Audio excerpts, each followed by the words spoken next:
नमस्कार. इंदुमती यार्दी लिखित भारतरत्न या पुस्तकातील पुढील भारतरत्न पंडित जवाहरलाल नेहरू म्हणजेच जागतिक शांतीदूत.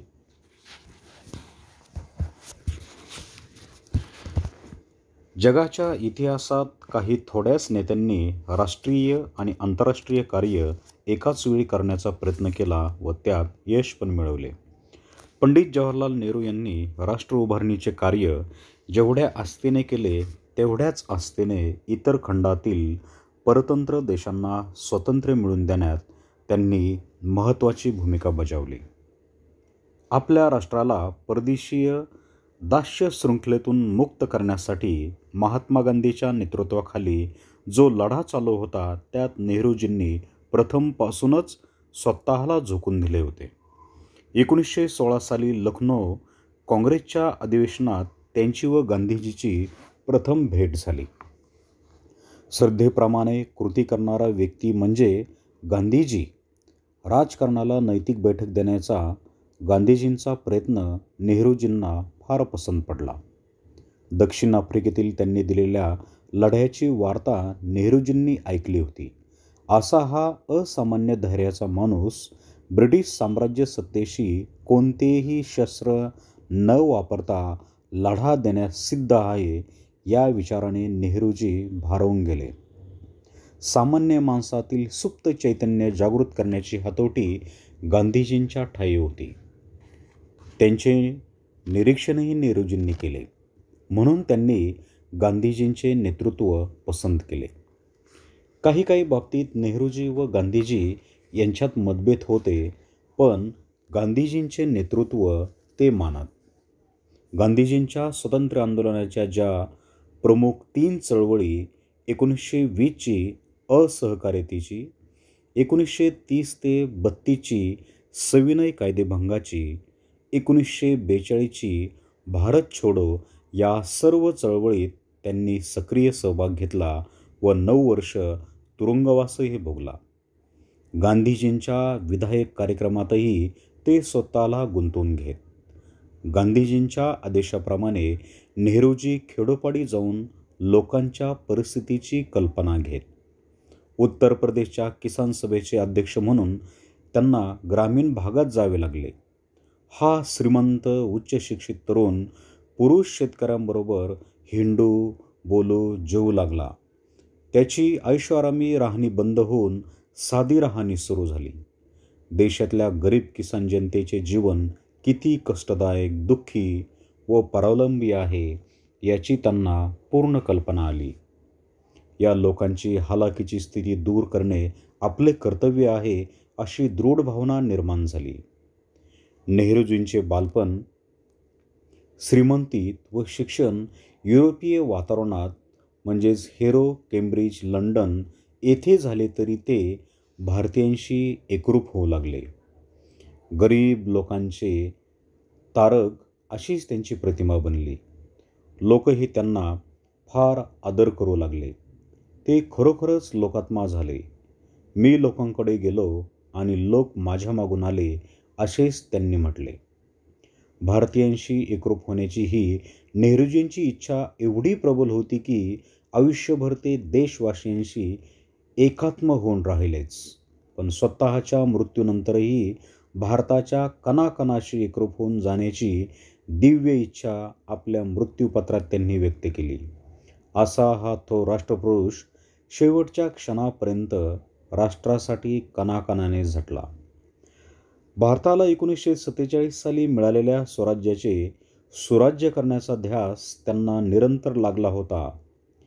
ते भारताचे पहिले नागरिक व पहिले सेवकही झाले. दुसऱ्या युद्धाच्या अंतानंतर येथे सत्तांतर करून घेण्याचा निर्णय ब्रिटिश सरकारने घेतला. या सत्तांतराच्या वाटीघाटीतही नेहरूजींना महत्त्वाची भूमिका बजावावी लागली. त्यात भारताची फाळणी झाली. याचा दोष नेहरूजींना सत्ता घेण्याची घाई झाली होती म्हणून दिला जातो. हा त्यांच्या राजकीय प्रामाणिकपणाविषयीचा संशय व्यक्त होतो. पण त्यावेळी मुस्लिम लीगचा व जिनांचा पाकिस्तानसाठीचा हटवाद हे फाळणीचे प्रमुख कारण होते. देशात दंगेधोपे, मारामाऱ्या, कत्तली यांना ऊत आला. यामुळे यादवी युद्ध होऊन देशाची राखरांगोळी होण्याचा जबरदस्त धोका निर्माण झाला. हे अराजक ताबडतोब थांबवणे जरुरी होते.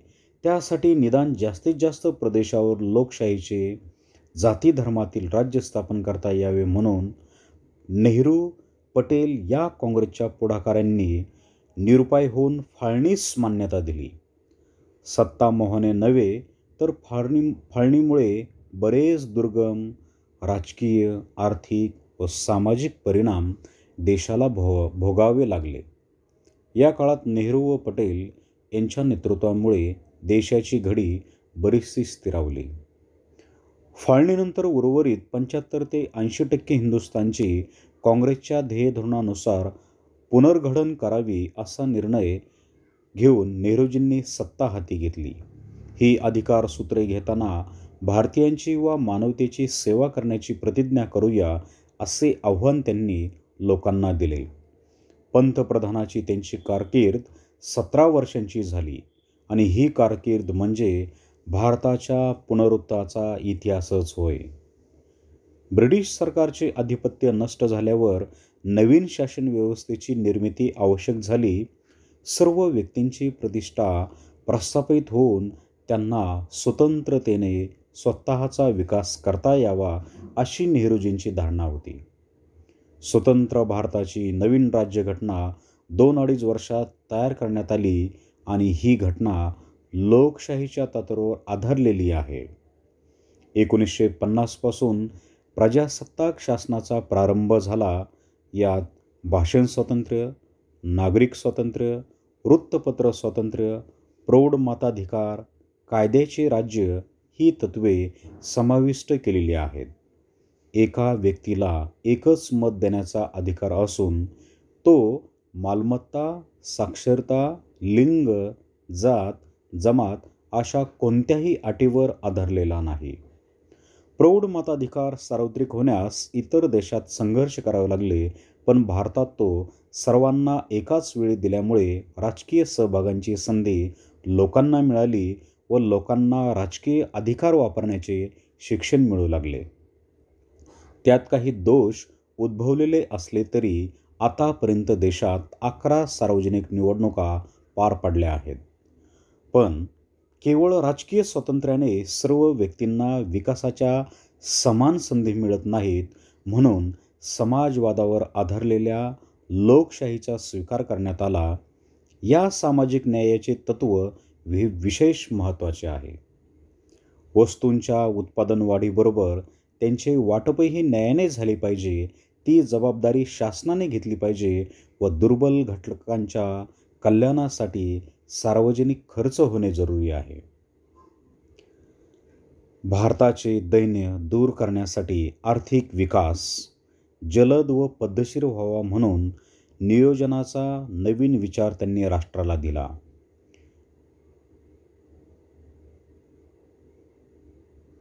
नियोजन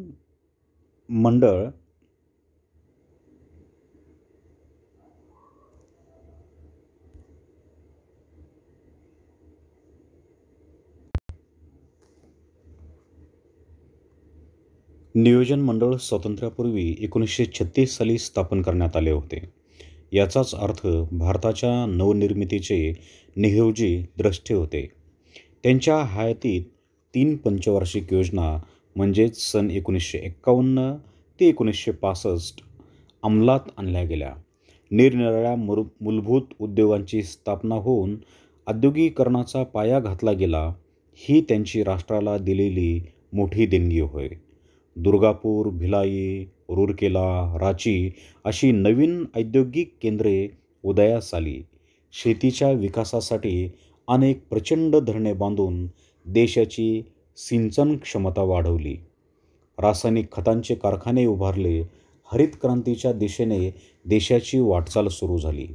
दळणवळण, ऊर्जा, संपर्क अशा मूलभूत सोयी करण्याच्या दिशेने पावले पडू लागली. आर्थिक विकासाचा वेग वाढवण्यासाठी त्यांनी विज्ञान व तंत्रज्ञान यांचे सहाय्य घेण्याचा आग्रह धरला. विज्ञान विकासातून औद्योगिकरण गती घेऊ शकते हा युरोपचा अनुभव. भारतीय लोकांची वृत्ती आधुनिक व विज्ञानशील असावी म्हणून बऱ्याच विज्ञान संस्था, संशोधन संस्था, प्रयोगशाळा व यंत्रशाळा उभारण्यास सुरुवात केली. परदेशातील तंत्रविशारदांना आपल्याकडे बोलवावे व आपल्या लोकांनी गरिबीला चिटकून राहू नये, नव्या गोष्टी, नवे शोध, नवी वैज्ञानिक दृष्टी स्वीकारून स्वतःचा व देशाचा विकास करावा अशी त्यांची तळमळ होती. भारतात अनेक धर्माचे, अनेक जातीचे, विविध भाषा बोलणारे लोक आहेत. त्यांच्यात या भिन्नतेवरून संघर्ष उद्भवू नये व राष्ट्रीय एकात्मतेची भावना दृढ व्हावी म्हणून धर्मनिरपेक्ष शासन असावे या तत्त्वाचा अंगीकार करण्यात आला. याचा अर्थ शासन कोणत्याही विशिष्ट धर्माचा पुरस्कार किंवा तिरस्कार करणार नाही. धर्माबाबत शासनाची भूमिका अलिप्ततेची राहावी असा आग्रह नेहरूजींनी धरला. लोकांना उपासनेचे स्वातंत्र्य देण्यात आले, कारण धर्म ही वैयक्तिक बाब आहे. प्रथम मूळ घटनेत याचा आशय असला तरी सेक्युलर, सोशलिस्ट असे शब्द वापरलेले नव्हते. इंदिराजींच्या काळात डेमोक्रॅटिक रिपब्लिक ऑफ इंडिया असा स्पष्ट उल्लेख करण्यात आलेला आहे. या राष्ट्रीय कक्षेवर नेहरूजी आधुनिक भारताचे शिल्पकार झाले. जगातील प्रगतिमान राष्ट्रात त्यांना मानाचे स्थान मिळावे म्हणून त्यांनी प्रयत्नांची पराकाष्ठा केली. देशाबरोबर त्यांनी परदेशाचीही चिंता वाहिली. अनेक देशांना साम्राज्यशाही, वसाहतशाही, वर्ण व वंशभेद यातून मुक्त करण्यासाठी पाठिंबा दिला. देशादेशातून घडणारे झगडे नेहमी युद्ध, लढाई या मार्गाने न सोडविता चर्चेने, सहकार्याने सोडवण्यावर भर द्यावा अशा आंतरराष्ट्रीय राजनीतीची प्रथा पाडण्यास त्यांनी सुरुवात केली. तसेच बलशाली राष्ट्रांनी स्पर्धा तेढ निर्माण करून भयानक युद्धास कारणीभूत होण्यापेक्षा शांततेने, सामंजस्याने वितंडवाद मिटवावा असा जागतिक शांततेचा संदेश जगाला दिला. तो स्वीकारला जावा म्हणून युनोद्वारा प्रचलित करण्याचा प्रयत्नही त्यांनी केला. यावरून नेहरूजींनी राष्ट्र उभारणीचे कार्य निष्ठेने व अनेक कार्यक्रम व योजना आखून सुरू केले याची कल्पना येतेच. त्यांनी सुरू केलेली सर्व कार्य पूर्ण झाली व त्यात काहीच उणिवा राहिल्या नाहीत असे म्हणता येणार नाही. बदलत्या कालप्रवाहात नवीन समस्या निर्माण होतात. त्या लक्षात घेऊन नव्या पिढीने त्यांनी सुरू केलेले राष्ट्रबांधणीचे कार्य अधिक नेटाने फलदायी करणे हीच त्यांना खरी श्रद्धांजली आहे. त्यांना भारतरत्न हा सर्वोच्च किताब राष्ट्राने 1955 साली प्रदान केला. पण या बाह्य उपचारांनी प्रत्यक्ष कार्य होत नाही. म्हणून सध्या आपल्या देशात जमातवाद, भाषावाद, धर्मवाद, जातीयवाद या प्रवृत्तीच्या अतिरेकामुळे राष्ट्राची एकात्मता हादरून जाण्याची भीती निर्माण झाली आहे. तसेच भ्रष्टाचार, दहशतवाद, अराजकता, सत्ताभिलाषी या दुष्प्रवृत्तीचे रान माजले आहे. या विभाजनवादी दुष्प्रवृत्ती देशातच निर्माण होत आहेत. हा परदेशाकडून होणारा धोका नाही. आपल्याच देशासाठी निर्माण होणारे हे धोके आत्मनिरीक्षण व स्वयंप्रयत्नांनी टाळण्याची सवय लोकांनी लावून घ्यावयास नको का?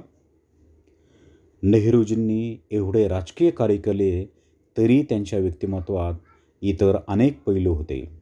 त्यांना वाचनाची व लेखनाची खूप आवड होती.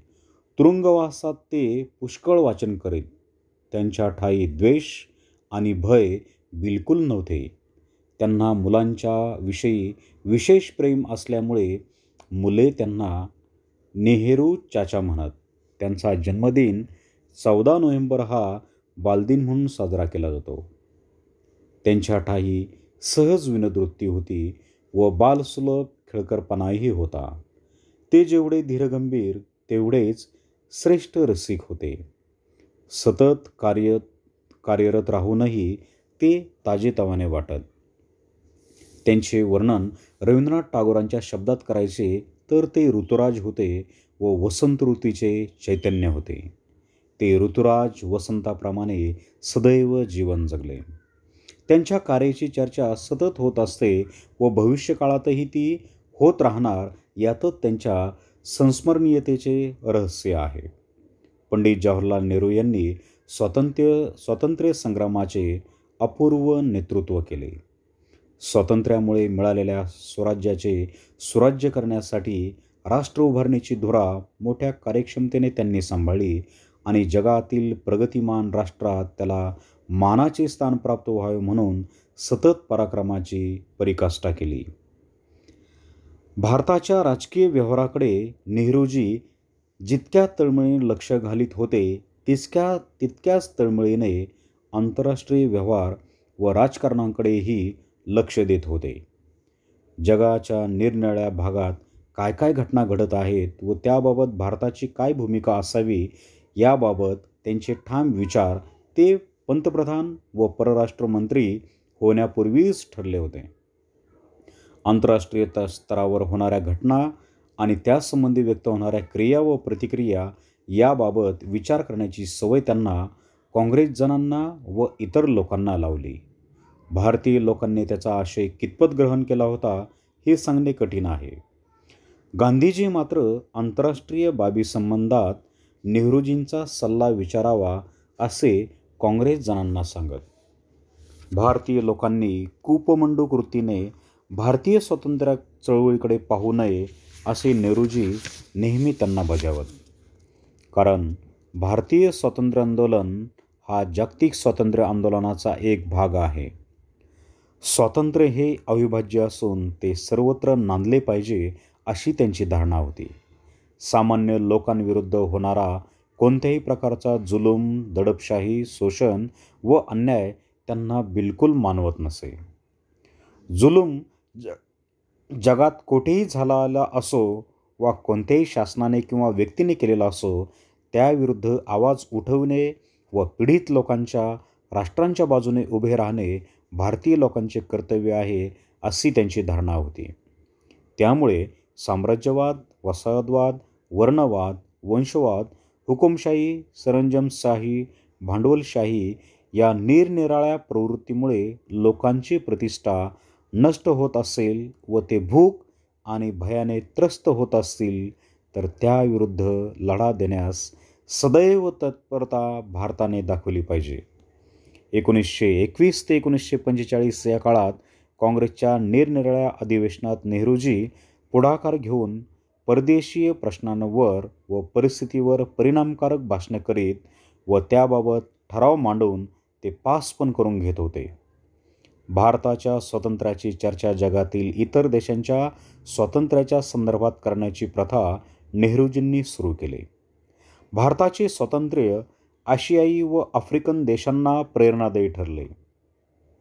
दुसऱ्या युद्धानंतर 1945 ते 1955 या 10 वर्षात आशिया व आफ्रिका खंडातील अनेक राष्ट्रांनी साम्राज्यशाहीची पकड ढिली केली व ती स्वतंत्र झाली व यामुळेच युरोपीय साम्राज्यवादी व वसाहतवाद यांची पिछेहाट झाली. याचा अर्थच 20व्या शतकाच्या उत्तरार्धात जगात जी स्वातंत्र्य आंदोलने झाली त्याची नांदी भारतीय स्वातंत्र्य आंदोलन ठरले असे म्हणावे लागेल. या अनेक आंदोलनांना भारताचा पाठिंबा असे. नेहरूजींच्या या धोरणामुळे परदेशी भेटीवर जेव्हा जेव्हा ते गेले तेव्हा तेव्हा तेथील जनतेने स्वयंस्फूर्तीने त्यांचे प्रचंड स्वागत केले.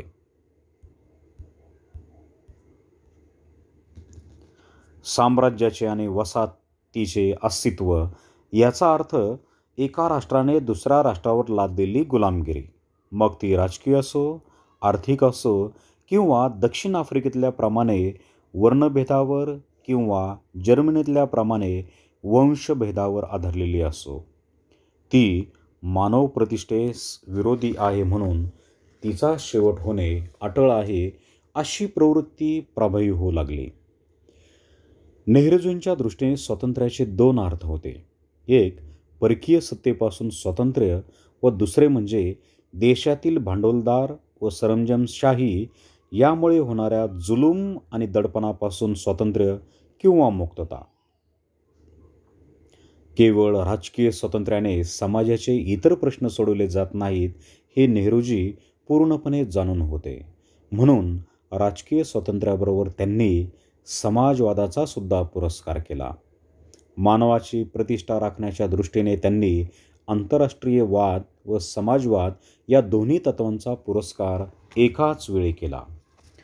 नेहरूजींच्या जागतिक शांतता राखणे व या धोरणाचा विकास कसा झाला याबाबत त्यांनी ठाम भूमिका कशी घेतली हे 1947 पूर्वीच्या काही घटना लक्षात घेतल्या असता त्याची कल्पना येते. 1927 मध्ये ब्रुसेल्स येथे जीत राष्ट्रांशी एक परिषद भरली. जीत राष्ट्रांनी एकजुटीने काही कार्यक्रम आखावा व तो पार पाडावा अशी या परिषदेची मुख्य कल्पना होती. तेथे बऱ्याच देशांचे प्रतिनिधी व मजूर चळवळीचे कार्यकर्ते हजर होते. त्यांच्या परिचयाने विचार विनिमयाने समाजवादी विचारांचा प्रभाव नेहरूजींवर पडला. तसेच त्यानंतर नेहरूजींनी आपल्या वडिलांसहित रशियात मॉस्कोला 5-6 दिवसांची भेट घेतली. त्यासंबंधी आपले विचार त्यांनी मांडले. योजनाबद्ध आर्थिक विकास या रशियन पद्धतीचा प्रभाव त्यांच्यावर पडला. ते कम्युनिस्ट झाले अशी टीका मात्र झाली. आंतरराष्ट्रीय धोरणाची दिशा ठरवण्याच्या दृष्टीने हे अनुभव उपयुक्त ठरले असावेत. त्यांनी स्पेनचा हुकुमशहा जनरल फ्रँको याचा व हिटलरच्या नाझीवादाचा निषेध केला. इटलीचा हुकुमशहा मुसोलिनी यास भेटण्यास त्यांनी नकार दिला. 1947 ते 1964 या काळात नेहरूजी भारताचे पंतप्रधान होते. परराष्ट्र खातं त्यांनी स्वतःकडेच ठेवले होते. 1947 मध्ये त्यांनी न्यू दिल्लीत एशियन रिलेशन्स परिषद भरवली. त्यावेळी आशिया खंडात इंग्लिश, फ्रेंच व डच यांच्या बऱ्याच वसाहती होत्या. त्यामुळे परिषदेस उपस्थित असलेले काही प्रतिनिधी खाजगीरित्या तर काही प्रतिनिधी एशियन देशाच्या सरकारमार्फत आले होते. नेहरूजींनी या परिषद जगाला बजावले की आशिया खंड म्हणजे निद्रिस्त राक्षस नाही आणि जगात जो युरोप, अमेरिका या खंडांसारखे कार्य करील. 1949 साली त्यांनी अमेरिकेच्या काँग्रेसला पण बजावले की आशिया खंडाकडे दुर्लक्ष करून चालणार नाही. तसेच लंडनमध्ये कॉमनवेल्थच्या पंतप्रधानांच्या परिषदेत हाच मुद्दा त्यांनी जोरदारपणे मांडला. त्यामुळे आशियाच्या प्रश्नांबाबत नेहरूजींचा सल्ला घेणे आवश्यक आहे हे युरोपियन, अमेरिकन मुत्सद्द्यांना कळून चुकले. यामुळे विजयच्या शॉकसारखा धक्का बाकीच्या जगाला बसला. भारत देश गरीब व लष्करीदृष्ट्या त्यावेळी फार मजबूत नसतानाही आशियातील बऱ्याच देशांना स्वातंत्र्य मिळवून देण्यात महत्त्वाची भूमिका भारताने बजावली. नेहरूजींच्या या कार्यामुळे, चैतन्यशील भूमिकेमुळे जगात आशिया खंडाचे महत्त्व वाढत गेले आणि चीनला पण 1955 साली मान्यता मिळाली. आशिया देशाचे स्वातंत्र्य बरेचसे निश्चित झाल्यावर नेहरूजींनी दक्षिण आफ्रिका सरकारच्या वर्णभेदावर व पक्षपातावर हल्ला करण्यास सुरुवात केली. युनोच्या काही सभातून कडकडीत निषेध करून दक्षिण आफ्रिका सरकारचा चांगला समाचार घेतला. गांधीजींनी 7-8 वर्ष सत्याग्रह करून आफ्रिकन भारतीयात बरीच जागृती घडवून आणली होती. अन्यायाविरुद्ध लढा देण्याचे कार्य पुढे नेल्सन मंडेला व त्यांच्या सहकाऱ्यांनी 40 ते 50 वर्ष केले. आफ्रिकन विद्यार्थ्यांना शिष्यवृत्ती देऊन भारतात उच्च शिक्षणाची संधी देणे हेही नेहरूजींनी केले. एका देशाचा नागरिक दुसऱ्या देशाच्या नागरिकांसाठी असे कार्य करतो असे उदाहरण जगाच्या इतिहासात क्वचितच मिळेल. 20व्या शतकाच्या पूर्वार्धात जगात 2 महायुद्धे झाली. त्यामुळे सारे जग युद्धांनी होरपळून निघाले. जगात शांतता कशी नांदेल हीच मुख्य समस्या. नेहरूजींनी जागतिक शांततेसाठी उपाय सुचवला व त्यासाठी मुत्सद्देगिरी केली. शांतता प्रस्थापित करण्याबाबत नेहरूजींवर गांधीजींच्या तत्वाचा खोल परिणाम झाला होता. युद्धानंतर आलेली शांतता ही दीर्घकाळ टिकणारी नसते. गांधीजी हिंसेच्या पूर्ण विरुद्ध होते. अहिंसा हे त्यांचे व्रत होते. अहिंसा हे धोरण म्हणून नेहरूजींनी स्वीकारले. शांतता ही शांत म्हणजे अहिंसात्मक मार्गाने स्थापन झाली पाहिजे, बंदुका, बॉम्ब किंवा लष्करी मार्गाने नव्हे. तसेच देशाची साधनसामग्री लष्करी साधन निर्मितीमध्ये खर्च न करता ती आर्थिक विकासाकडे वळवावी असाही एक विचार होताच. म्हणून पंचशील या तत्वांची अमूल्य देणगी नेहरूजींनी सर्व जगाला दिली. पंचशिलाचा स्वीकार म्हणजेच राष्ट्रात सहकार्य, सहजीवनाची हमी, निर्भयता, शांती आणि परस्परांचे सार्वभौमत्व म्हणून एकमेकांच्या अंतर्गत कारभारात ढवळाढवळ न करण्याचे आश्वासन होय. जगातील इतर देशांनी ही तत्त्वे कितपत मान्य केली हा एक प्रश्नच आहे. चीनने 1962 साली व पाकिस्तानने 1965 साली भारतावर आक्रमण केले. चीनचे आक्रमण नेहरूजी हयात असताना झाले. त्यांना त्याचा धक्का बसला. या आक्रमणामुळे भारताचा बराच प्रदेश चीनने व्याप्त केला. पण या आक्रमणामुळे भारताची राष्ट्रभावना उद्दीपित झाली. देशाच्या संरक्षणासाठी लष्करी व्यवस्था चोख व मजबूत ठेवणे अत्यंत जरुरी आहे. हा धडा भारताला शिकावा लागला. पुढे चीनने एकतर्फी युद्धविरामाची घोषणा केली. जागतिक शांततेच्या प्रस्थापनेसाठी तिसरे महायुद्ध टाळण्यासाठी नेहरूजींनी अलिप्ततावादाचा स्वीकार केला. या काळात अमेरिका व रशिया या प्रबल राष्ट्रांचे दोन गट, भांडवलवादी गट व साम्यवादी गट, एकमेकांशी तेढ निर्माण करून जगात आपापले वर्चस्व स्थापण्यासाठी स्पर्धा करत होते. ही स्पर्धा शस्त्रास्त्र निर्मिती, अणुशक्तीची निर्मिती, अणुबॉम्बचे स्फोट, उत्पादन, उपग्रह व स्पुटनिक तसेच प्रचार व अपप्रचार या सर्व क्षेत्रात होती. अमेरिकेने काही राष्ट्रांना लष्करी मदत देऊन सेंटो सॅटो असे लष्करी करार करून आपले वर्चस्व वाढवले. त्यामुळे जगात शीतयुद्धाचे वातावरण निर्माण झाले. शीतयुद्धाचे स्फोटक युद्धात पर्यवसान होईल अशी भीती निर्माण झाली आणि या जागतिक दोन गटांबाबत तटस्थतेच्या धोरणाचा पुरस्कार नेहरूजींनी 1946 साली जेव्हा ते हंगामी सरकारचे प्रमुख झाले त्यावेळी त्यांनी केला. भारत कोणत्याही लष्करी करारात सामील होणार नाही व तो तटस्थ राहील या अलिप्तता तत्वाला बेलग्रेड येथे 1961 साली भरलेल्या अलिप्ततावादी राष्ट्रांच्या शिखर परिषदेस मान्यता मिळाली. संयुक्त राष्ट्र संघटनेची स्थापना 24 ऑक्टोबर 1945 रोजी झाली. आंतरराष्ट्रीय शांतता व सुरक्षितता प्रस्थापित करण्यासाठी आंतरराष्ट्रीय सहकार्यावर आधारलेली ही संस्था आहे. या संघटनेबद्दल नेहरूजींना आस्था खूपच होती. जगातील झगडे सोडवण्यासाठी तिच्या संधीतील तत्वांचा योग्य उपयोग झाला पाहिजे असे त्यांना वाटत असे. 1948, 1956 व 1961 मध्ये त्यांनी युनोच्या आमसभेपुढे भाषणे केली. जागतिक शांतता व कोणत्याही स्वरूपातल्या वसाहतवादाचा अंत हे दोन मुद्दे त्यांनी हिरिरीने मांडले. 1960 साली युनोच्या अधिवेशनात एक महत्त्वाचा ठराव त्यांनी मांडला. या ठरावात अमेरिका व रशिया यांनी आपापसातील शीतयुद्ध संपुष्ट आणावे व मैत्रीपूर्ण संबंध प्रस्थापित करावे अशी विनंती केली. भारताच्या अलिप्ततावादी धोरणाबाबत लोकांची भिन्न भिन्न मते आहेत. जागतिक शांततेच्या दृष्टीने पाहता तिसऱ्या महायुद्धाचा उद्भव झालेला नाही. तसेच भारताच्या या धोरणावर विश्वास ठेवणारे जगातील काही देश आहेत ज्याला आज तिसरे जग म्हणतात. त्यातील देश आता परस्परांचा विकास बलाढ्य राष्ट्रांच्या साहाय्याने न करता एकमेकांच्या सहकार्याने करावा अशी धारणा धरतात. सर्वच राष्ट्रात जागृती घडवून आणल्यामुळे कोणा एखाद्या राष्ट्राला सत्तेची किंवा वर्चस्वाची मक्तेदारी राहणार नाही अशी सध्याची परिस्थिती आहे.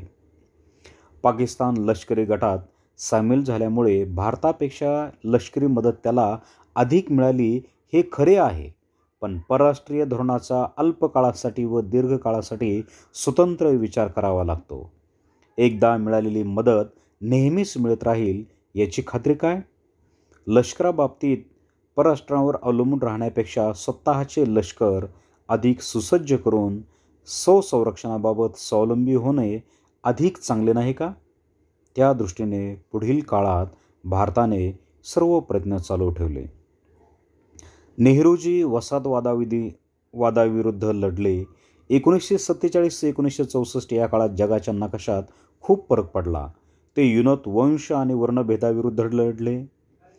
अलिप्त वृत्ती रोखून 2 शत्रुत्व राखणाऱ्या राष्ट्रांना एकाच व्यासपीठावर आणले. जागतिक कीर्तीचे शांततावादी नेते म्हणून त्यांची ख्याती झाली. राष्ट्र उभारणीचे अपूर्व कार्य केल्यामुळे राष्ट्राने 1955 साली भारतरत्न हा सर्वोच्च किताब त्यांना प्रदान केला. भारतीय इतिहासात त्यांचे कार्य चिरंतर झाले. जागतिक शांतता प्रस्थापित करण्यासाठी त्यांनी जो पुढाकार घेतला त्याबद्दल जगाच्या इतिहासाला त्यांच्या कार्याची नोंद निश्चित घ्यावी लागेल.